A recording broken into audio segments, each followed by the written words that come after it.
Today we will learn transformation relation. What is transformation relation? The position coordinates of a particle or a system of particle that can express in terms of general coordinates and vice versa are called as transformation relations. These relations are known as transformation relations. That means the relations in which position coordinates of a particle or a system of particle can be expressed in terms of general coordinates, or general coordinates can be expressed in terms of position coordinates. Then that relations are known as transformation relation. If R1, R2, R3, Rn, express it as Ri. Ri, I equal to 1, 2, 3 up to n are position vectors of n particles of a system, and Q1, Q2, Q3, Qn denoted this by Qj. Qj, j equal to 1, 2, 3 up to n are the generalized coordinates. Then the relation Ri equal to Ri of Q1, Q2, Q3, Qn, Qt is called as transformation relation. Ri are position vectors and Qj are generalized coordinates. Then Ri equal to Ri of Q1, Q2, Q3, Qn and T is called as transformation relation.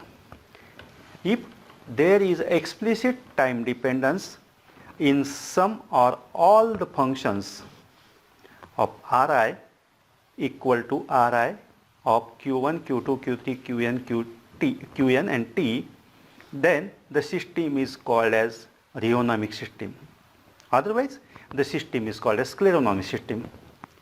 That means out of these n relations, that is Ri, I runs from 1 to n, if some or all the functions of Ri are time explicit, then the system is called as rheonomic system, and if this case not happens, then it is called as scleronomic system. Now let us define work. Let a force F is acted on the particle R bar. Suppose the particle is displaced through an infinitesimal distance dr due to application of the force F. If we apply a force F on the particle, then that particle displaces through a distance r. Then the work done by the force is given by dw equal to F dot dr. That is dot product of the two vectors F and dr. If the particle is finitely displaced from point PR1 to PR2 along any path, then the work done by the force is given by W equal to integration from R1 to R2 of F dot dr. Now let us define conservative force. Generally, work done by the force F is calculated by formula W equal to integration from R1 to R2 of F dot dr, which depends on the extreme position of the particle and also on the path along which it travels. If the force is such that the work done depends only upon the positions P1 and P2 and does not depend on the path followed by the particle, then the force F is called as conservative force. Otherwise, it is called as non-conservative force. When the force is such that the work done depends only upon the positions P1 and P2, that means extreme positions, and does not depend on the path followed by the particle, then the force is called as conservative force. If work depends on the position P1, P2 and also on the path followed by the particle, then the force applied is called as non-conservative force. Now, question is, show that gravitational force is conservative. For showing this, let a particle of mass move along a curve PQ under the gravity. The only force acting on the particle is its own weight W in the downward direction. When a particle moves along a curve PQ under the gravity, then there is only one force which acts on the particle, and that force is nothing but the weight of the body or weight of the particle, and that weight acts in downward direction. The work done by the force is W equal to integration from P to Q of F dot dr. If F equal to xi plus yj and R equal to xi plus small yj, where capital X, Y are components of the force along the coordinate axis. We have capital X equal to 0 because force along horizontal axis is 0. There is no force acting along horizontal axis. Only force is acting along vertical axis, and that is minus W because it is acting in downward direction. Therefore, y equal to minus W. If we substitute these values in F, then F becomes minus Wj. F becomes minus Wj and dot product becomes minus W dy.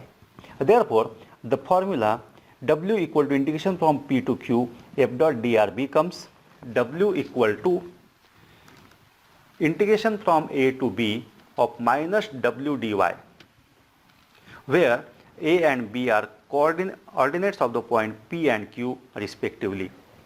If you integrate this, it is nothing but minus W into y from A to B, and it is nothing but W into A minus B.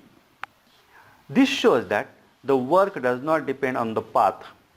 Work does not depend on the path, but it depends on extreme points only. Hence, the gravitational force is conservative. Alternatively, force F is conservative if the work done by it around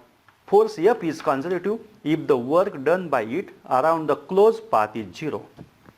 That is, F bar is conservative if and only if line integral F dot dr equal to 0. If we use Stokes theorem, line integral F dot dr is nothing but surface integral over the surface S of del cross F dot ds, where ds is the surface element. Therefore, F is a conservative if and only if grad cross F equal to 0. Further, we know that grad cross grad dr is always 0, and hence grad cross F is 0. Therefore, F equal to minus grad V or F equal to minus dou V by dou R, where V is a potential called as potential energy of the particle. Thus, F is conservative if F equal to minus grad V, and conversely, if F equal to minus grad V, then F bar is conservative. The negative sign indicates that F is in the direction of decreasing V. Our next question is, show that the inverse square law of attractive force, that is central force, is conservative. Inverse square law of all the central force or inverse square law of all the attractive force is conservative. Solution of the answer of this: inverse square law of attractive force between two particles is given by F equal to minus G into M1 into M2 divided by R square. Negative sign indicates that the force is directed towards the fixed point, hence it is attractive. We write the force as F equal to minus K by R cube into R bar, where K is nothing but G into M1 into M2, for R equal to Xi plus Yj plus Zk.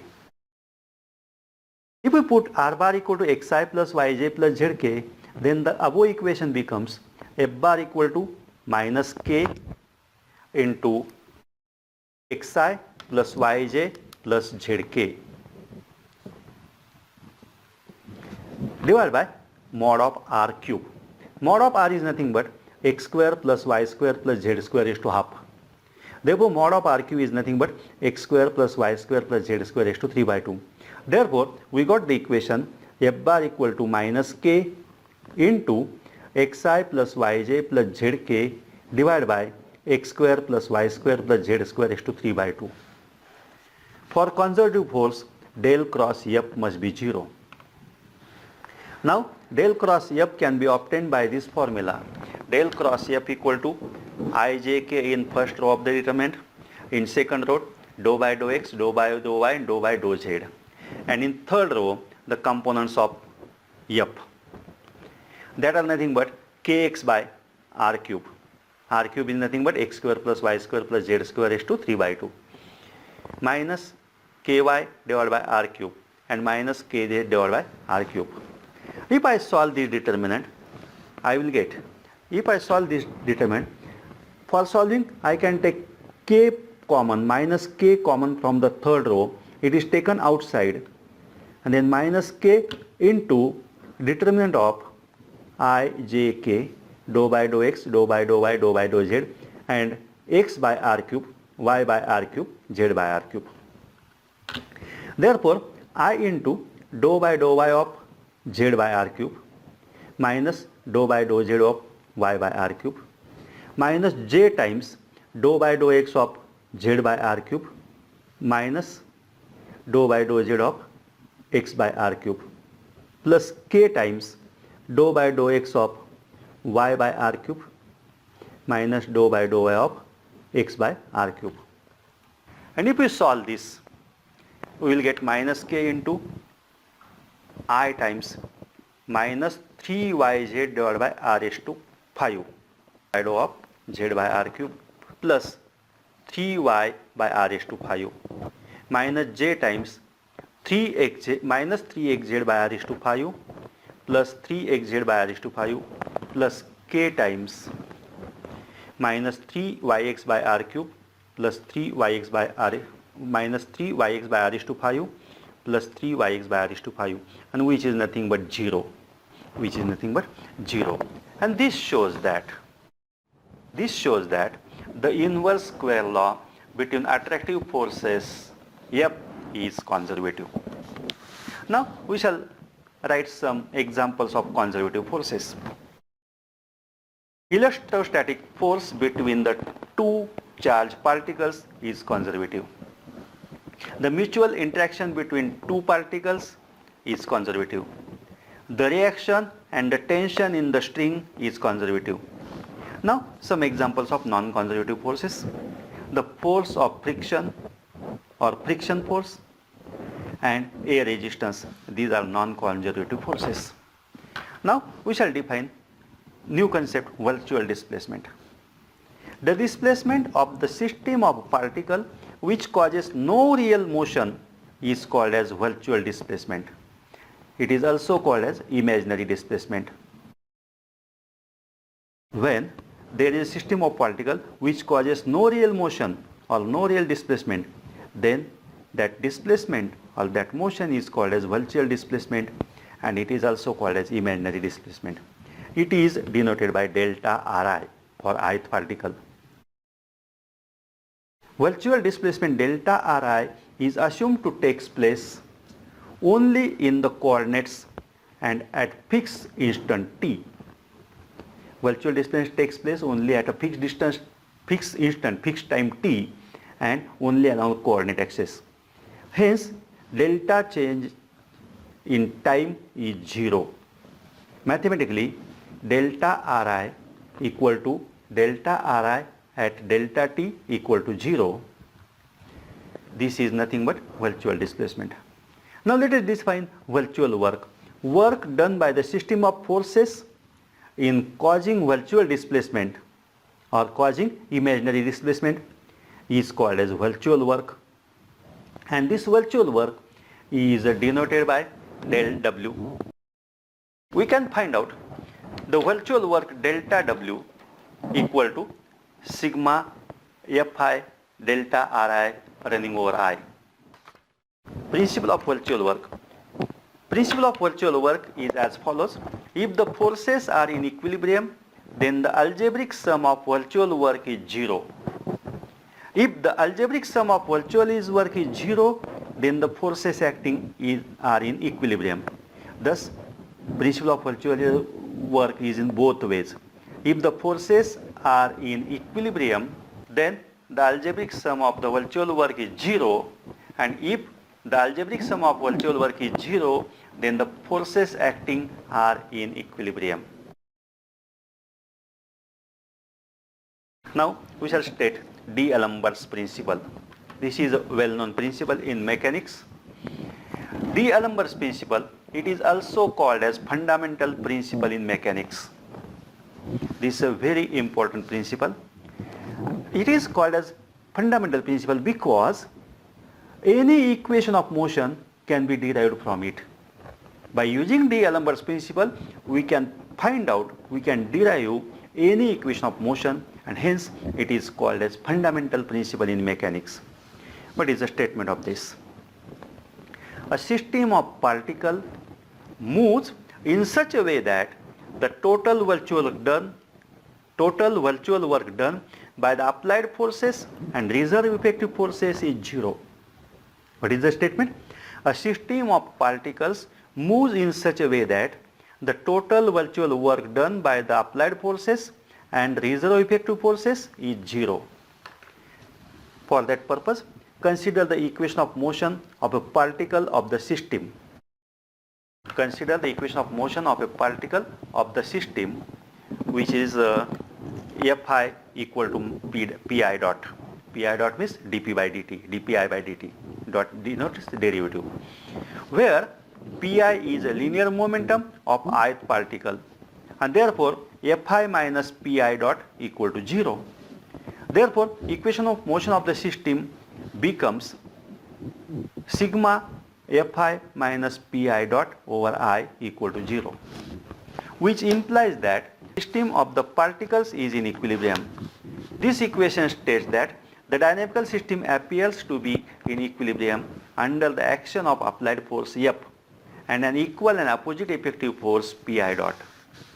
Thus, dynamics reduced to statics, and therefore sigma Fi minus Pi dot over I equal to 0, which happens if and only if the resultant is 0 and if and only if the system is in equilibrium. Hence, the virtual work done by the system is 0. Thus, we have proved D'Alembert's law. What is D'Alembert's law? The system of particles moves in such a way that the total virtual work done by the applied forces and effective forces is 0. This principle is published in 1743. Now, some advantages and disadvantages. Question may ask, write advantages and disadvantages of D'Alembert's principle. First, we shall write some advantages. We shall see some advantages of this. Unlike Newton's 3n equations, Newton have 3n equations of motion. Unlike Newton's 3n equations of motion, D'Alembert's principle is only one equation of the motion. This is the advantage. Second, D'Alembert's principle doesn't involve the force of constraints in any way. So, it is sufficient to specify the applied force only.